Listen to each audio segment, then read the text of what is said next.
আসসালামু আলাইকুম। ওয়ালাইকুম আসসালাম। আমি মোহাম্মদ মাজিদুল ইসলাম। আপনার এই এলাকায় আসছি। এই এলাকার নাম কি? এই এলাকার নাম হচ্ছে রদ্রপুর, রদ্রপুর উপজেলা কি? উপজেলা কারণ। উপজেলা কাহারো।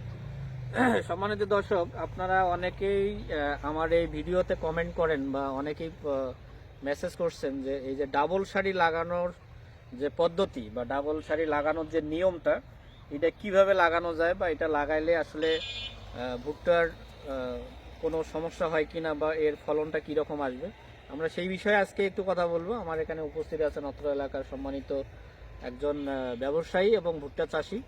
তো ওনার জমিতে আজকে আমরা আসছি। আমরা এই জমিতে যে জিনিসটা আমরা দেখতে পাচ্ছি, এখানে ডাবল সারি, একটা জমিতে ডাবল সারি, এটার মাপটা কতটুকু এটা আমরা আপনাদের দেখাবো এবং কত বীজ থেকে বীজের দূরত্ব কতটুকু এটাও আমরা দেখাবো।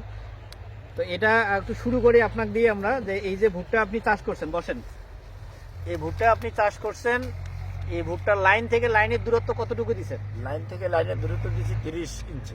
লাইন থেকে লাইনের দূরত্ব 30 ইঞ্চি।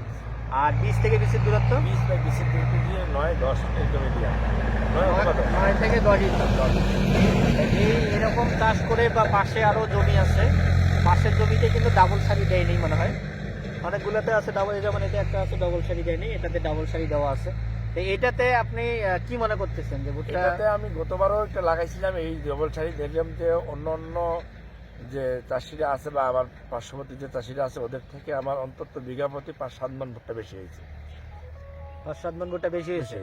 তাহলে আগামীতে এই ডাবল সারি কি লাগানোর পরামর্শ চাষিদের দেওয়া যায়? যে হ্যাঁ, অবশ্যই। যারা আমরা কৃষক চাষি আছি, যদি আমরা ভালো ফলন পেতে চাই, তো ইনশাল্লাহ সবাই, আলহামদুলিল্লাহ সবাই যেন ডবল সারি লাগায়, এতে কৃষক লাভবান হবে, কোম্পানি কত লাভবান হবে জানি না। বীজের পরিমাণটা কম বেশি লাগে? হ্যাঁ, বীজের পরিমাণটা একটু বেশি লাগে, প্রায় 5 কেজির মতো লাগে 50 শতকে। 50 শতকে।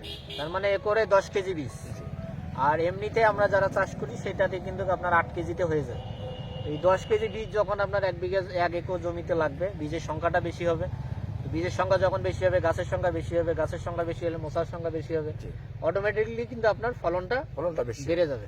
তো সম্মানিত দর্শক, আমি আপনাদের একটা জিনিসই বলবো, সেটা হচ্ছে যে ডাবল সারি, যদি একটু আমরা সারিগুলো দেখাই, পুরো শাড়িটা যদি আমরা একটু হেঁটে দেখাই, ভিতরে দেখাই, তাহলে এটাতে কিন্তু আমার মনে হয় না যে তেমন খারাপ কিছু আসবে, তাই না?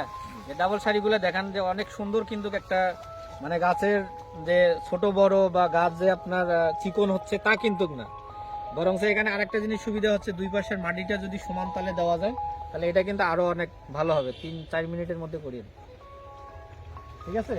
তাহলে আপনি অবশ্যই আশাবাদী, এবং যারা এই ভিডিওটা দেখবে তাদের উদ্দেশ্যে বলবেন যে অবশ্যই ডাবল সারি 30 ইঞ্চি বাই 10 ইঞ্চি, মানে সারি থেকে সারির দূরত্ব 30 ইঞ্চি আর বীজের থেকে বীজের দূরত্ব 10 ইঞ্চি দিয়ে আপনারা যদি ভুট্টা চাষ করেন অবশ্যই ভালো হবে। এবং আগামীতে আমরা চাই যারা এই ভিডিওটা দেখবেন বা আমাদের এই কথাগুলো শুনবেন, প্লাস আপনিও ট্রাই করবেন।